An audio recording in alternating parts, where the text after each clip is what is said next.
Good evening and welcome to ASC's Guideline Webinar Series.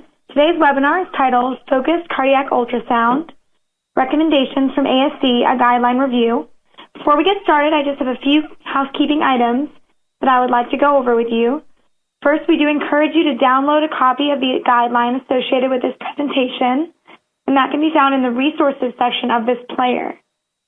Next, since this is a live webinar, you do have the opportunity to have questions answered by the speaker. To ask the speaker a question, just click on the question mark icon in the left-hand toolbar and type and submit your question. You may do this at any point during the presentation. Questions will be answered at the end of the presentation. We'll do our best to ensure that all questions are answered. However, this may not be possible depending on the number of questions presented. To claim your CME for this session, you must be logged in for the event. At the end of the session, you will be automatically redirected to a new page. Please complete the evaluation and a certificate will automatically be generated and saved to your CE transcript on your ASC University profile. With any further delay, let me introduce you to today's speaker, Dr. Kirk Spencer. Dr. Spencer has no disclosures to make in relationship to this activity. Dr. Spencer is a cardiologist and expert in cardiac imaging. He's a recognized leader in the field of echocardiography, and his clinical interests include adaptation of focused cardiac ultrasound to improve patient care. Dr. Spencer has participated in numerous clinical research studies, authored over 100 articles and book chapters on cardiac imaging, and continues to search for new methods to assess the heart with imaging. Dr. Spencer, I will turn the presentation over to you. Great. Well, thank you. I'm very excited to be here, very excited that ASC is getting involved in focused cardiac ultrasound. And why don't we, it's a fairly long presentation, so let me go ahead and get started right away. Well, one of the first issues really was why was a guideline needed? I think everyone on this conference call obviously understands the value of cardiac ultrasound. It really is unparalleled in its diagnostic abilities.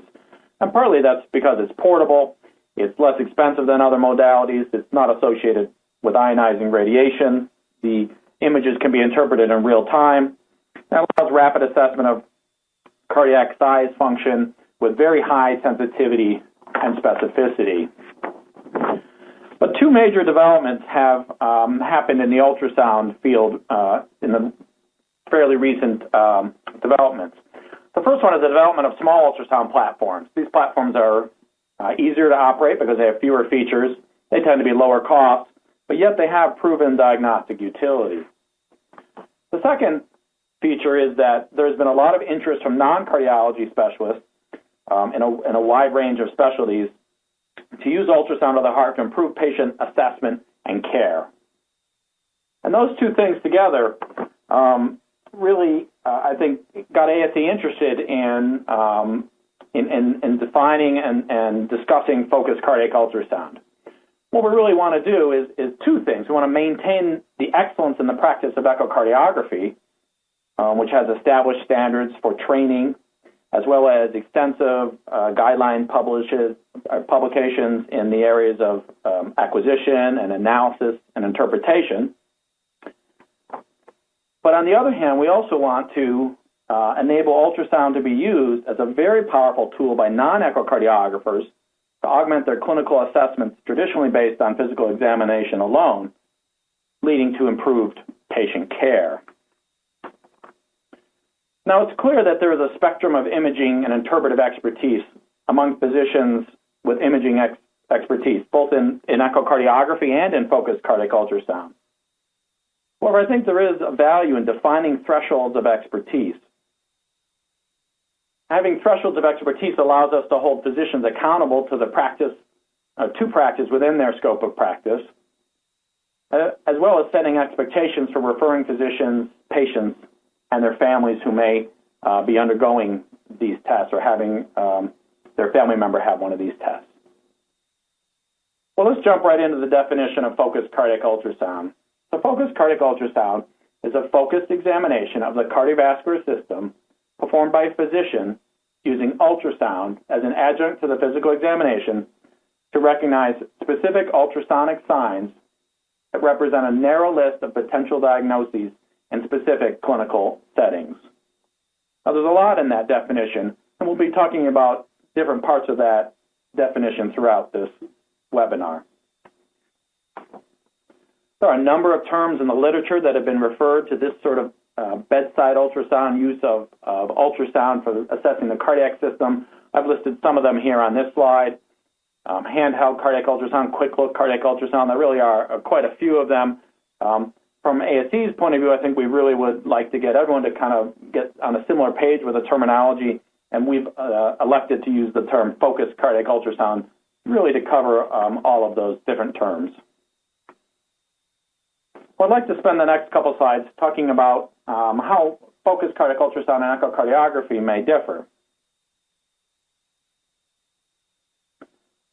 The first thing is that I think the expectations of the examination really are different. You're going into an ultrasound examination to perform a focused cardiac ultrasound examination or an echocardiographic examination. When performing focused cardiac ultrasound, we really are focused on identifying a few pre-chosen valvular or hemodynamic or structural abnormalities. Now, these targets may vary by specialty. They may vary by the status of the patient, and they may even vary by the clinical scenario. But the concept is we're going into the examination looking for an answer to a handful of specific questions. The goal then with focused cardiac ultrasound is the rapid detection of a small number of evidence-based targets at the bedside that could provide clues when combined with other bedside assessments to the patient's cardiac status. Focused cardiac ultrasound would allow formulation of a more accurate initial diagnostic impression, allowing more appropriate early triage and management, which leads to better patient care, which is what all practitioners of ultrasound ultimately want. On the other hand, a TE examination, an echocardiographic examination, is really a definitive evaluation. It's meant to identify and measure normal structures. It's meant to identify pathologic findings that are associated with the clinical problem, as well as recognizing and identifying incidental findings. A TTE examination also is typically performed by someone who has the knowledge that additional views are needed and then has the expertise to acquire these additional views. Practitioners of echocardiography also have the knowledge that additional techniques, ultrasonic techniques, are needed and has the expertise to use all those other techniques, whether it be Doppler, color Doppler, tissue Doppler, strain, or 3D imaging. And when performing echocardiography, the knowledge base to use all of those tools is expected.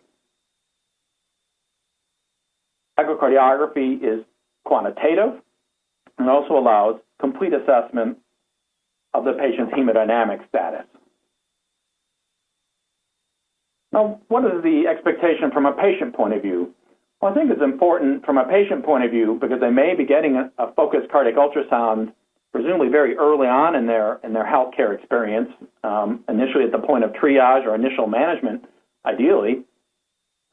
But the patient should understand that the focused cardiac ultrasound examination is not equivalent to a diagnostic echocardiogram.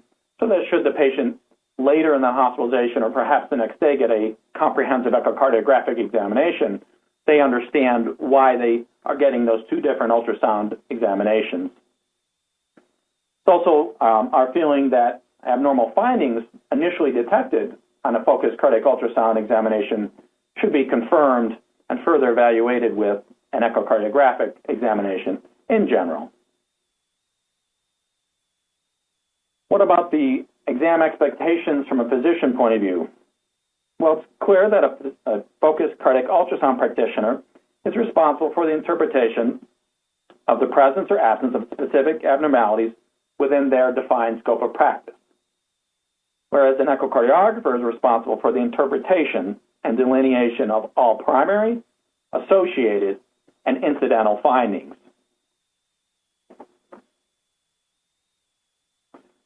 Let me pause here and just say a word about limited echocardiography. Limited echocardiography really simply refers to the number of views or images that are obtained. The performance of limited echocardiography should be performed by a practitioner who still has the skill set and knowledge of comprehensive echocardiography and must meet all standards set for comprehensive echocardiography. It's simply that the clinical question at hand may require fewer images than typically acquired in a comprehensive echocardiographic examination. Well, let's talk about the components of a focused cardiac ultrasound examination. First, of course, is the personnel. It's the recommendation of the American Society of Echo that at this point, focused cardiac ultrasound be performed by physicians. And as long as the training requirements are met, maintenance of competency and QA documented, many adult medical and surgical specialties could be perceived to successfully use focused cardiac ultrasound. What about the cardiac ultrasound systems? It's clear that the ultrasound systems themselves don't define echocardiography or focused cardiac ultrasound. However, there are features of a device that may make focused cardiac ultrasound more practical. Although the line between all the different modalities is certainly blurring, I think it's helpful to think of cardiac ultrasound systems in four broad categories: the full functionality platforms, the small platforms, hand-carried platforms, and pocket ultrasound devices. The full functionality platforms have the features as shown here, have all the capabilities that one might need to perform comprehensive echocardiography. They have advanced quantification, the ability to perform stress and TE, enhancements for contrast echo, a wide selection of transducers, advanced imaging modalities such as 3D, and DICOM image storage.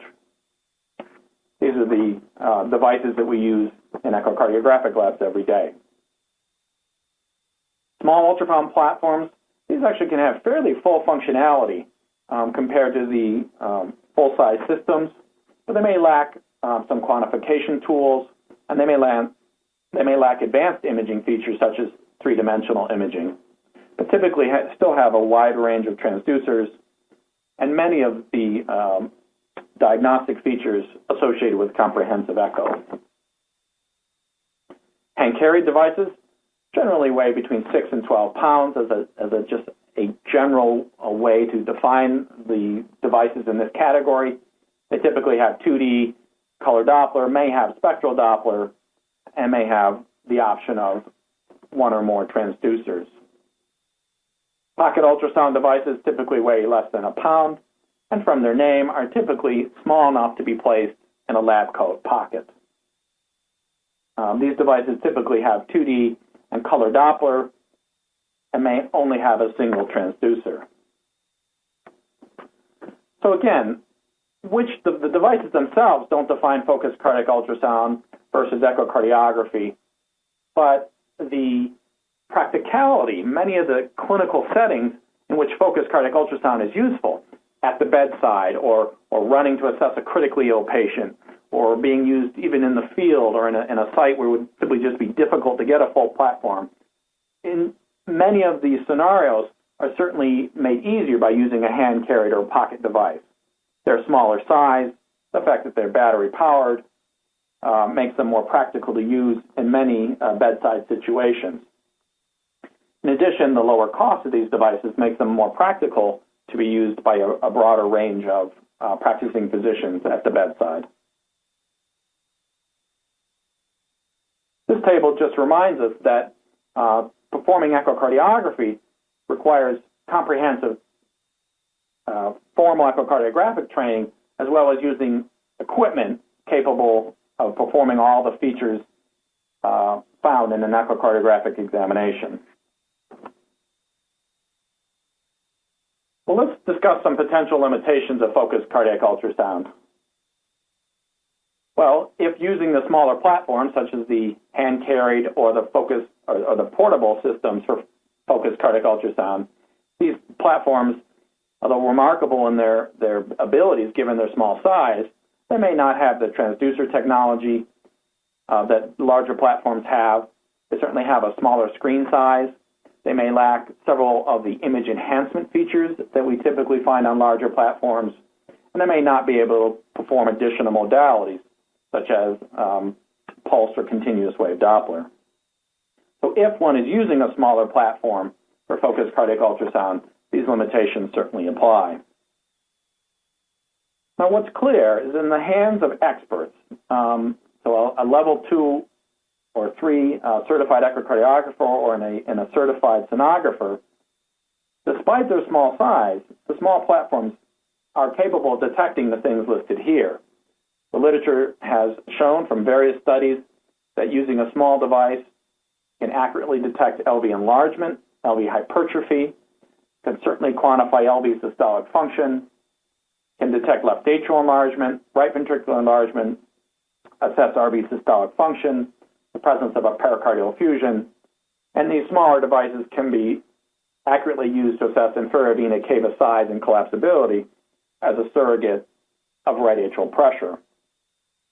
So the devices themselves, the smaller devices and the pocket devices, despite their small size and their limitations, have proven to be clinically useful.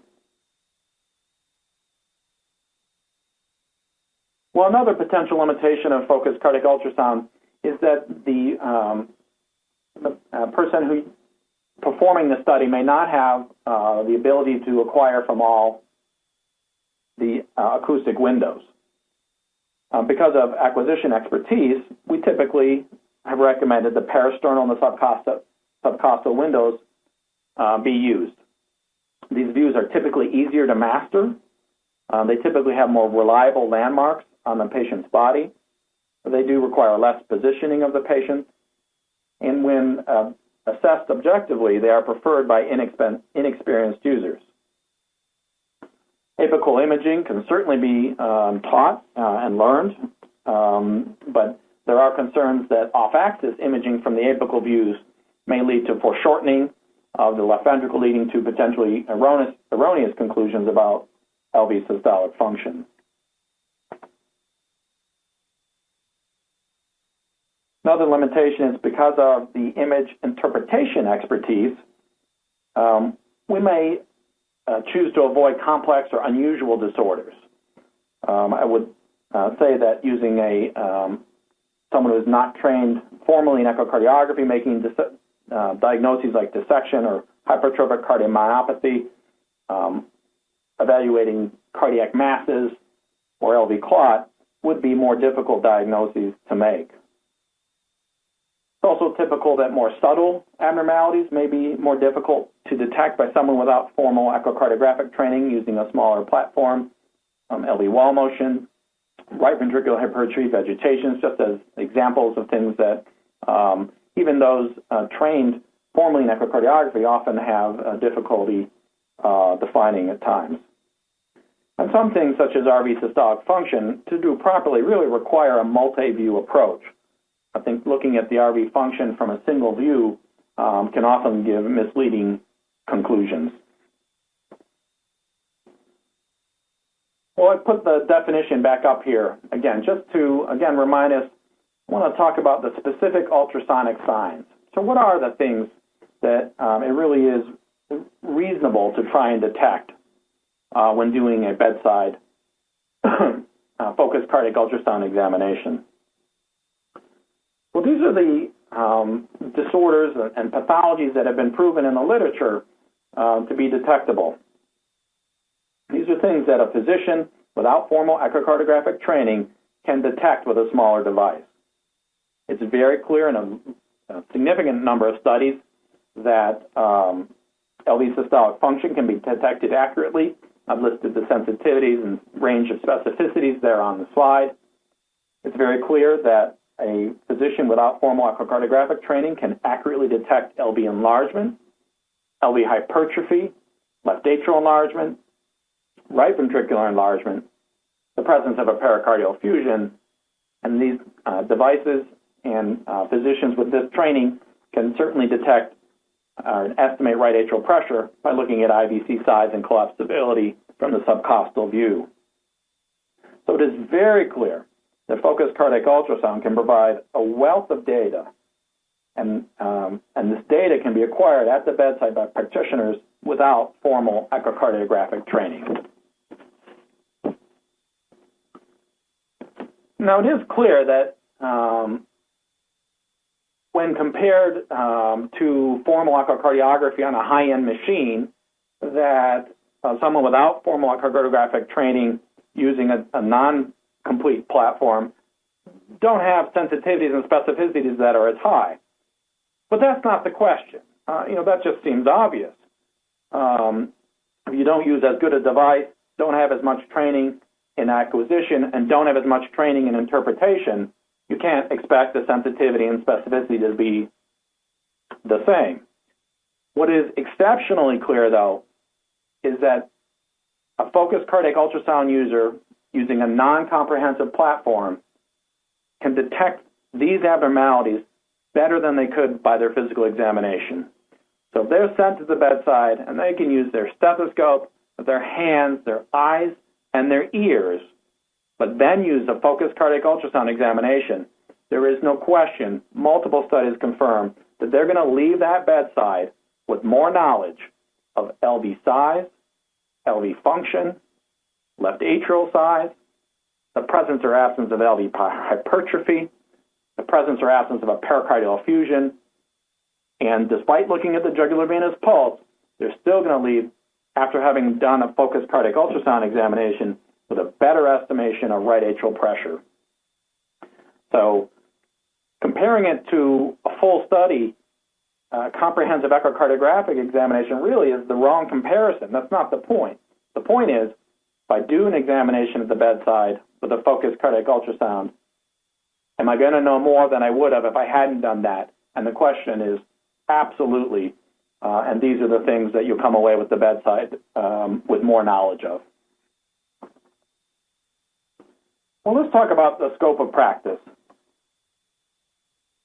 I think it's difficult to enumerate sort of every clinical scenario in which focused cardiac ultrasound could prove valuable. There really are a host of areas where not only theoretically it's being used, but where day to day across the nation, people are using focused cardiac ultrasound on a daily basis to improve patient care.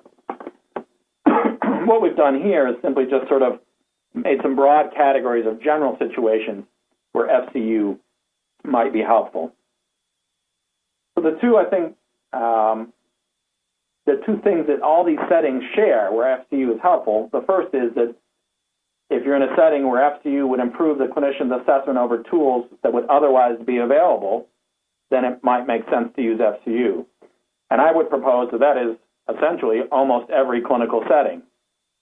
Because in the clinical settings, if I'm at the bedside and all I've got is my stethoscope, my hands, and my ears, I have no doubt I can do better by adding FCU to my examination. The second general thing that these scenarios share and where focused cardiac ultrasound may prove most useful is settings in which echocardiography is not immediately available, or at least not available quickly enough, or impractical to use in a clinical setting. And we'll talk about examples of those three. That is, if I'm in a setting and I can get in a symptomatic cardiac patient and I can get an echocardiogram immediately, both acquired and interpreted, that may not be the best setting where a focused cardiac ultrasound may be the most useful. But if I'm at the bedside, all I've got is my hands, my eyes, and my ears, and I can't get an echo, or can't get one quickly enough, we need to think about whether focused cardiac ultrasound would be useful in that clinical setting. And as with any clinical tool, the risks of false positives and false negatives have to be considered during an FCU examination. Now, it's important to remember that we're not using the FCU just to perform the study. We're using it because we'd like to direct the patient's management and therapy. And most studies in the literature thus far have looked at the ability of FCU to acquire images or to detect abnormalities compared to standard imaging. So that's sort of the standard study that's out there that says, I'm going to have somebody without comprehensive echo training use a small device, and I'm going to compare their findings to someone with formal echo training using a very expensive device and see if they get roughly the same results. And there's many, many studies out there, and we've been over some of the data already in this webinar showing what findings are equivalent between the two or nearly equivalent. But what we really do need is more data on outcomes because there is less quantitative data on the role of FCU to affect medical decision-making, to alter time to diagnoses, to alter time to initiation of treatment, or on patient outcome. Now, there certainly are several settings which have clearly been proven in the literature to be useful by FCU to affect patient medical decision-making. And again, practitioners use FCU every day, and they've seen it, the value every day. But I think we do need more studies still looking at the formal value of FCU on patient outcome. All right, well, so one of the first settings we've talked about, so we're at the bedside. We know we've got a better tool with FCU than our examination alone.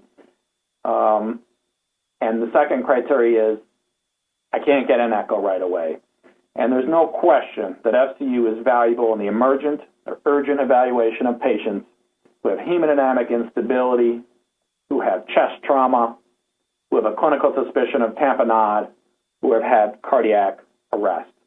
These are all settings in which there is literature support and certainly extensive practical experience from users in the field that focused cardiac ultrasound by practitioners without formal echo training in patients with these clinical settings, FCU is invaluable in the management of these patients.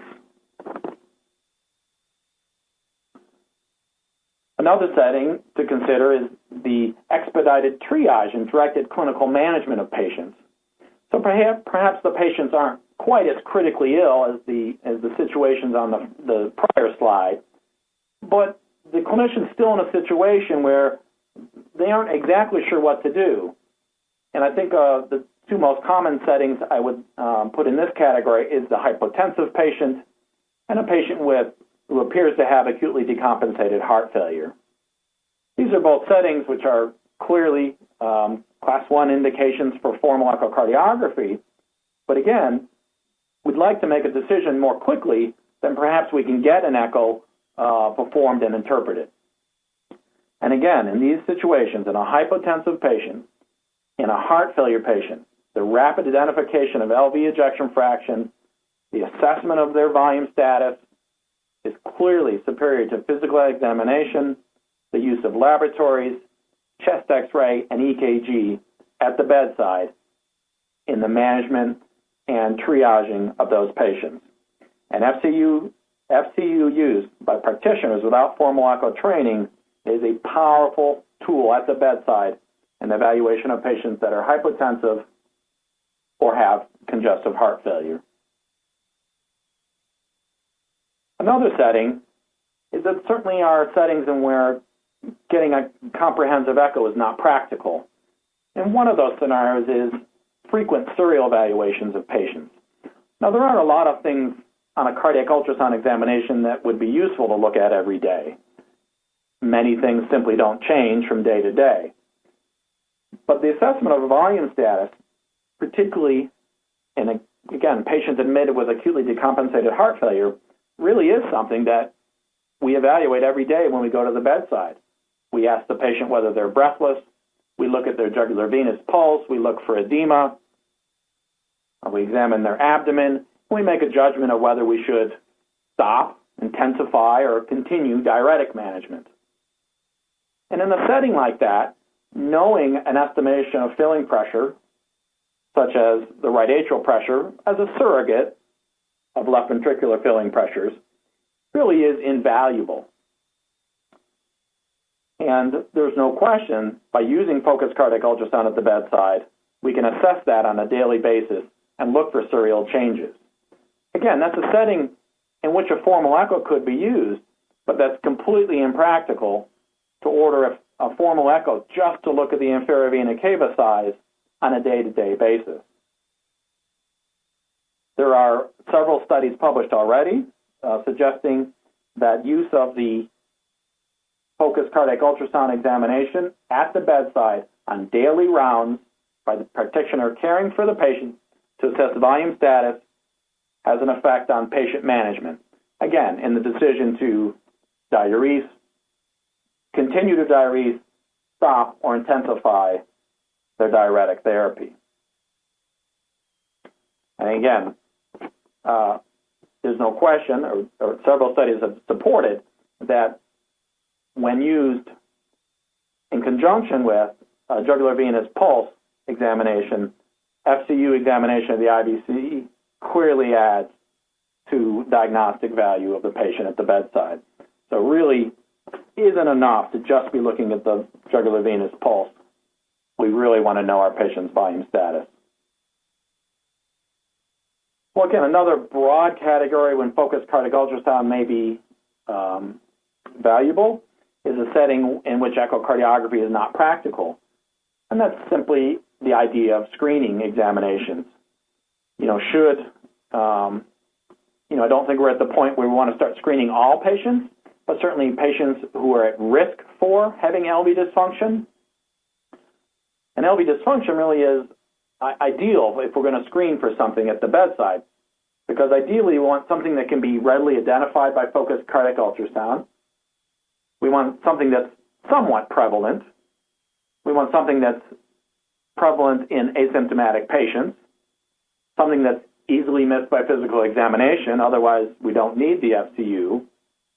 We ideally want to find something that's associated with morbidity, and we want to find something that has an effective therapy even for asymptomatic patients. And I think LV systolic function certainly meets those criteria. We've said it can be defined or identified by FCU examination. It's somewhat prevalent in asymptomatic patients. It certainly can be missed by physical examination, and effective therapies exist even in the management of asymptomatic patients with LV dysfunction. So again, just another broad category of a time when focused cardiac ultrasound may be suitable. Well, let's move on to an FCU protocol. Well, this is the point where I actually don't have very much to say, because I really don't think a universal exam is practical or makes sense. An FCU protocol has to consider a number of things. What are the abilities of the device being used? What are the abilities from an imaging point of view of the user? What are the abilities from an interpretation point of view of the user? And by thinking of the limitations and abilities of those three things, that will define the pathologies that can be detected, either ruled in or excluded. It's also very clear among different practitioners in different areas of the hospital and different settings, the clinical question likely to be encountered may be very different. And one could certainly imagine a number of focused cardiac ultrasound protocols really derived to the expertise of the user, the patient population they're likely to see, and the clinical disorders that they need to exclude. There are some general thoughts about an FCU protocol. It was the writing group's thought that color Doppler probably is unnecessary in a FCU bedside protocol. The number of things that could only be detected by color Doppler that would be critical to detect before the patient could have formal echo really probably is a fairly small area of use. Certainly, if something is decided to be important, it could be incorporated in an FCU protocol. Again, it would add to the training requirements and the ability to acquire color and interpret color, but if it was needed, that could be added to a protocol. We've discussed earlier that the parasternal and subcostal views, in our opinion, are preferred for a focused cardiac ultrasound examination. Those two views are simply easier to acquire. They can be performed in a supine patient without having to move the patient position, again, which is not an uncommon situation in many of the settings where we want a rapid bedside assessment of the patient, is perhaps in a patient that can't be moved very much. And it's also clear that protocols where FCU will only be a portion of a multi-system assessment given certain specialties, certainly exist also. People may want to take a quick bedside FCU look at the heart, and depending on their specialty, maybe looking at the lung or the abdomen in addition. From a quantification point of view, FCU, it's not clear that quantification is really required. There's a couple issues. One, it may delay the bedside assessment, and anything that delays the bedside assessment really goes against somewhat the spirit of a focused cardiac ultrasound examination, with the idea is to get rapid assessment of a patient at the bedside. And in many settings, if not most settings, subjective assessment meets the clinical need. Again, in something like left ventricular ejection fraction, to make an early triage or management decision, we really need to know if the left ventricular ejection fraction is normal, reduced, or very reduced. Taking the time to perform a quantitative assessment of ejection fraction really just delays management at that point. And so quantification need not be a large part of FCU training. Well, what about image archiving and reporting? Well, it was the thought of the writing group that if the images are being used to evaluate a symptomatic patient, to direct clinical management in one of those settings because the formal echo is not available, it was best for patient care if those images are stored to a retrievable location. Again, in those situations, those are settings in which there may be a comparison. The patient's management has been affected by those images, and so whoever is maybe assuming the care of those patients would certainly like the opportunity to see those images. They could certainly be stored anywhere retrievable, ideally, and they could be saved in the same system where formal echocardiographic studies would certainly be easier for the clinicians to retrieve. But as long as the images are stored in those clinical settings, that really is adequate. Those images should be retrievable. It's also important that some sort of documentation be performed in this setting. Again, we're evaluating a symptomatic patient, and we're making management and triage decisions based on our findings. And a report could be as simple as what's listed here, the minimum requirements. The date, the name, the age, those are all going to be presumably on the patient record anyway. So a name of the imager, the indication, a quick recording of the findings, the impression, and the mode of archiving, so the images can be found at a later time. Now, if the FCU is being used for serial evaluation, so let's say they've had a prior comprehensive transthoracic echo, and you're using it to look at the inferior vena cava from a day-to-day basis. In that setting, it was a feeling of the writing group that the images need not be archived, that would put an undue burden on the user on daily rounds at the bedside. And really at that point, it was felt that those could just simply be recorded just like our stethoscope or our ophthalmologic examination in the physical, in the patient's chart, presumably under the physical examination area, might make most sense. Images acquired as part of a screening physical, in addition, may not need to be archived. Again, finding an abnormality that has not previously been documented, the recommendation that additional imaging be suggested. Well, lastly, let's say a word about training.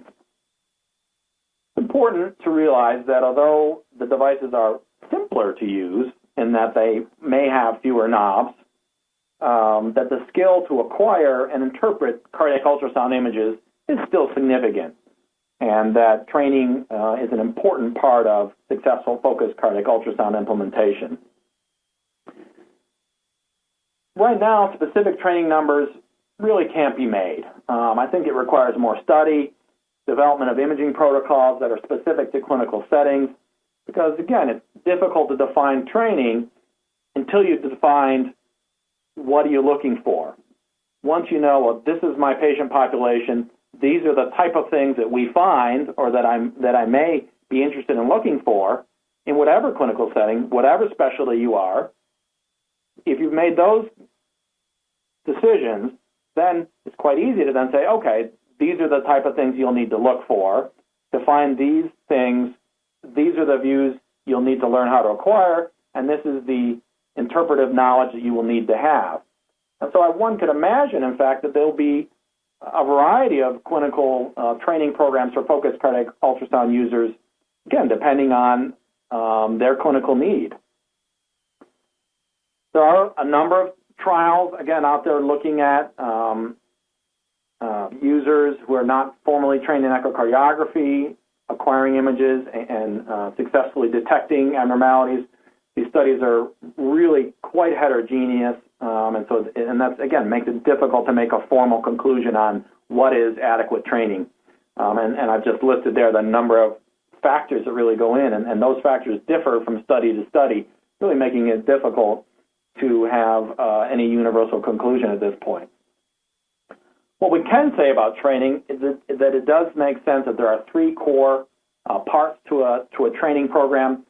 Certainly, a didactic portion of focused cardiac ultrasound training will be important, no matter what your specialty, in ultrasound physics, cardiac anatomy, the pathophysiology of the conditions relevant to your scope of practice, imaging planes and windows, integration of cardiac anatomy, pathophysiology, and the images, as well as discussion of the indications and limitations. So certainly a didactic portion of education and training is important. It is very clear that a hands-on is critical to successful focused cardiac ultrasound use. Again, while we haven't made specific recommendations on who you train with or how many do you do, I think there are some general points that can be made about hands-on training. There is value in doing cardiac ultrasound imaging on simulators and in normal volunteers. They're easier to image. There's less variation. They know how to hold their breath. They can be positioned if needed. But it's also clear that none of us are going to practice imaging normal volunteers all the time. And so although this is helpful to kind of learn the initial views and get familiarity with the probe and the instrumentation, that hands-on training must include imaging in actual patients. Again, it's the recommendation that patients or that practitioners use and learn to use focused cardiac ultrasound both in patients that are similar to their practice setting and probably should use the majority of their practice studies with a device similar to the capabilities to the device they'll be using. What I mean by that is learning how to use a $300,000 high-end machine in patients in an outpatient clinic, but then practicing with a small portable device in critical care patients really hasn't prepared that practitioner to be successful in their scope of practice.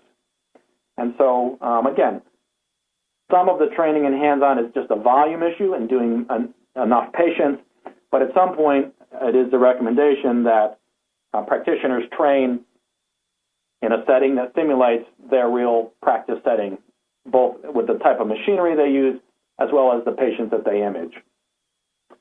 There is no question there is of great value in proctored examinations, that is, performing an examination with someone who has more experience to help guide how to acquire images, and as well as value in independent examinations.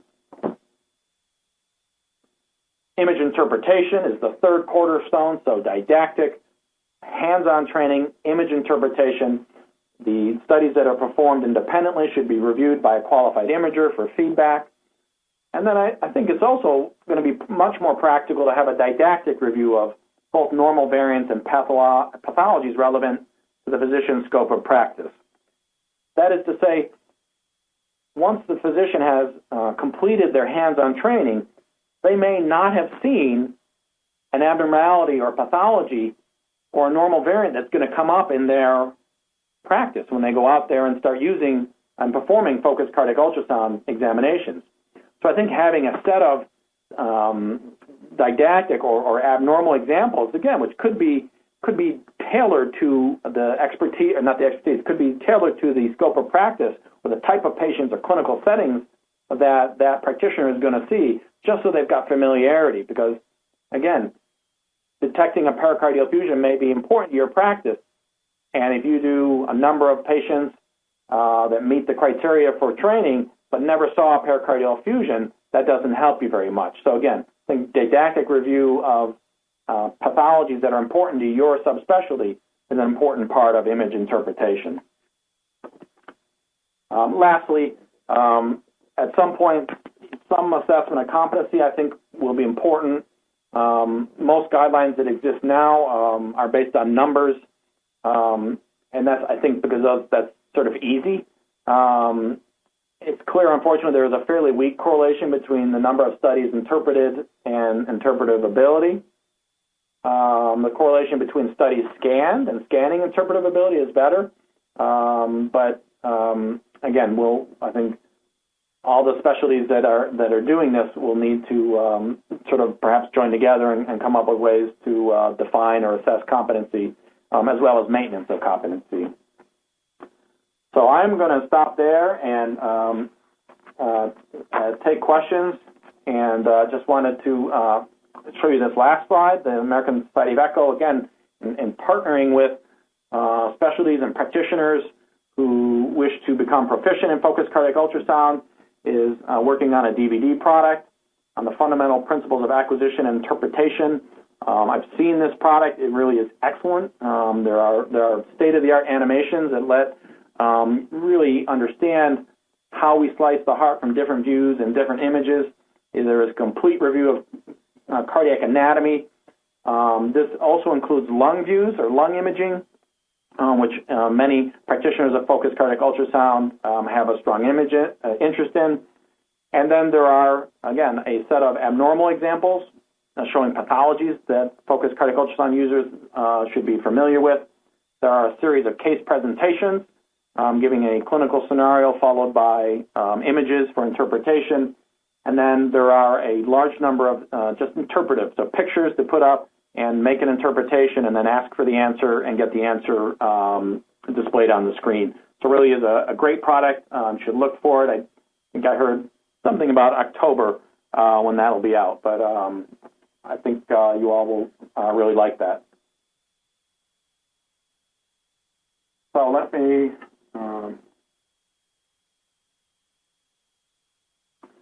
look at the questions. So I have a question here. Let me read the questions aloud. I believe the rest of you can't see the questions. Small portable machines are easier to carry, but you say they're easier to use.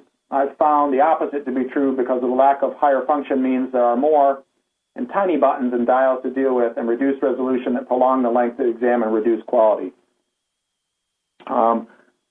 There definitely is a pro and a con there, for sure. I guess what I mean by easier to use is perhaps simpler, in that in many focused cardiac ultrasound examinations, you really can get away with depth and gain.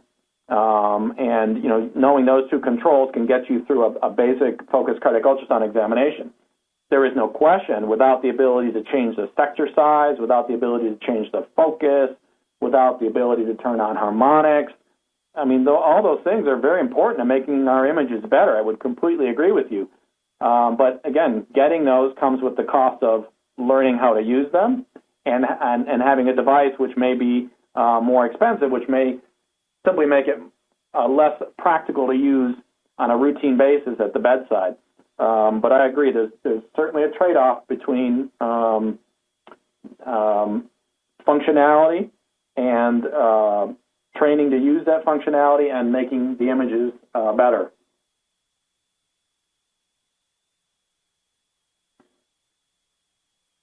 Another question. Early handheld echo devices have existed in application and research since the late 80s. What has changed that has finally made this practical or desirable now? Well, I think that kind of leads to the beginning of this talk. I think two things. One is, I think no question the devices have gotten better. Despite getting smaller, the images have simply gotten better. So I think the miniaturization, the picture for the degree of miniaturization has improved. And I think the second thing that is really stimulated this much more is the interest by other subspecialties,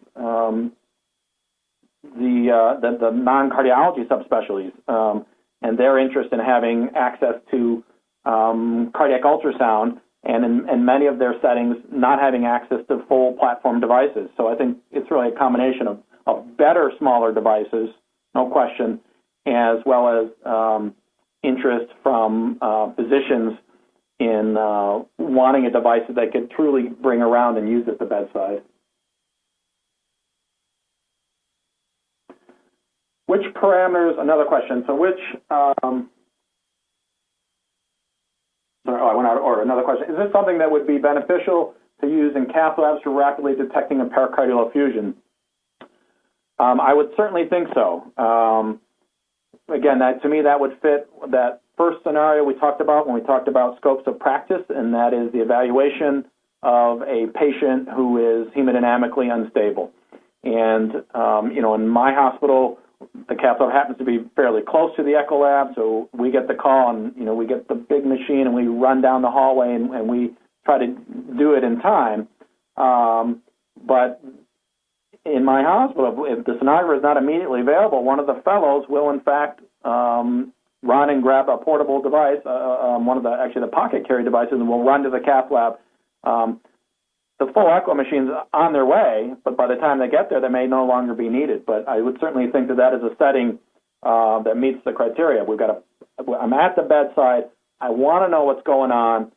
Ultrasound will give me the answer, and I don't have a full echo right now. So I would agree. I think that's an excellent setting for focused cardiac ultrasound. Which parameters are specific and sensitive enough to evaluate volume status using FCU? So that is certainly a great question. I think evaluation of the inferior vena cava in a non-ventilated patient has fair specificity and sensitivity for volume status. Now, or for right atrial pressure, I should say. Now, right atrial pressure is a surrogate of left ventricular pressures, no question. In patients with chronic heart failure who get decompensated, the good news is that pulmonary capillary wedge pressure and right atrial pressure do tend to track each other. In acute situations, a little bit different situation. But in patients who become decompensated that have chronic heart failure, the good news is that right atrial pressure is a fair surrogate of left ventricular pressures, and IVC assessment of the of IVC size and collapsibility, I think, is a fair marker of right atrial pressure. Again, is it as accurate as a right heart cath? No, not the point. Comparing FCU to a gold standard. The point is, if I use just my hands and eyes at the bedside, and I use an FCU and my hands and eyes, do I come out with more information? And there's no question that that's the case. The bedside evaluation of volume status by physical examination alone has, if FCU doesn't have perfect sensitivity and specificity, which it certainly doesn't, physical exam is actually even poor when looked at objectively.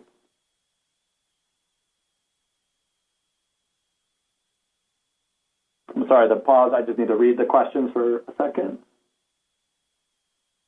So you mentioned identifying LVH, RVH. Do these pocket machines have calipers and measurement packages? So a couple things. So one, I certainly didn't discuss measuring RVH. RVH I would put on the list of things that is probably too subtle to detect by someone without formal echocardiographic training using a device that isn't a high-end device. Certainly LVH, both studies have been done. Even the simplest devices have a caliper to measure LVH. Again, I would propose that that's unnecessary. I mean, when I'm at the bedside with a patient, all the devices have centimeter markers on the side, and that's convenient because we know kind of about a centimeter in males certainly, and just under in females is the threshold for LVH. So again, when I'm got a patient that I'm admitted and he's hypotensive or he's dyspneic, knowing whether their wall thickness is normal probably hypertrophied or very hypertrophied is probably all that I need to know at the bedside. Is that perfect? No. Is it more than I had by using my palpating the PMI? Absolutely. Is it more than I had even using the electrocardiogram? No question. More specific and more sensitive than electrocardiography for LVH. Yes, they do have calipers, but I would propose, again, for a bedside use, you don't need to use them because I rarely, at the bedside, want to know if the wall thickness is 8 or 11. Doesn't matter to me at that point. How does the grayscale compare to fully functioning equipment? Can you really identify akinesis in a patient with good images? There's no question the images aren't as good as you move down the size and price hierarchy. No question. And again, it's a smaller screen. You lose many of the features which are used for image optimization. You may lose harmonics. And again, that's why I put wall motion, or the writing group decided to put wall motion on the things that probably are not appropriate for an FCU examination, both because you may be using a smaller device, but I would propose even if you're using a full device, you're not trained formally in echocardiography, I think wall motion is one of the hardest things to learn. It's certainly been my experience with our fellows it is one of the hardest things to get right, and so I'm not sure that it belongs in the purview of the image acquisition ability or the image interpretive abilities of someone performing FCU. I definitely see the value in quick peeks for emergent situations. I agree.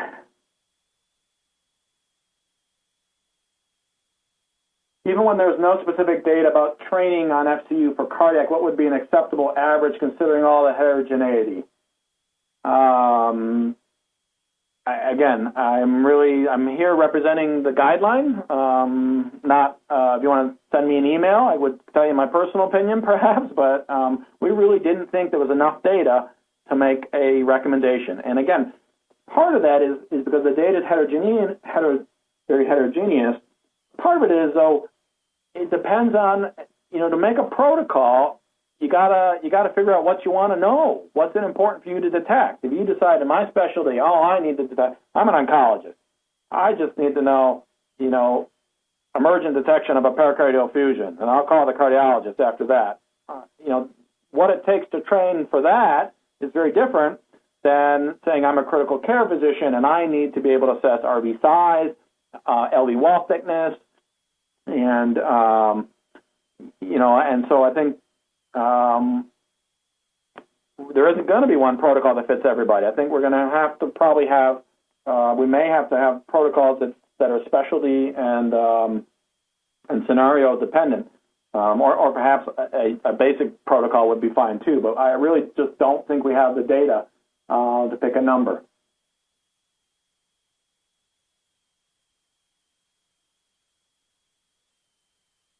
As with comprehensive, it is vital to recognize when endocardial borders are not clearly imaged. Practitioners do need to recognize when we cannot comment accurately on LV, RV size, and function.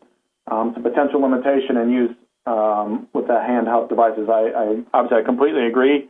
As you said, even when you interpret a comprehensive examination, if you don't see the border, don't make stuff up. Don't get yourself in trouble by making an erroneous conclusion.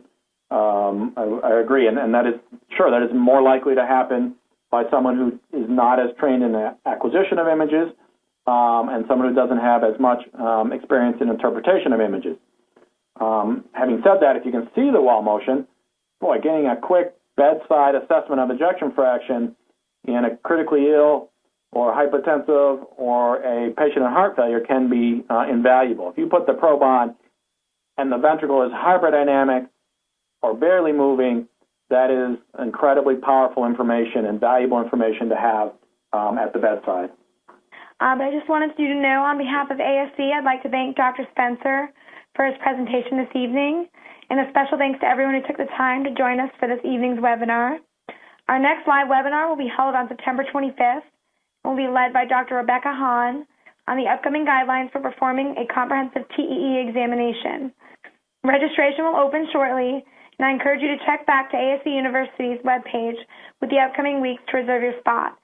This concludes tonight's webinars, and if you would kindly leave your web browsers open, you'll be redirected to claim your CME momentarily. Thank you and have a great evening.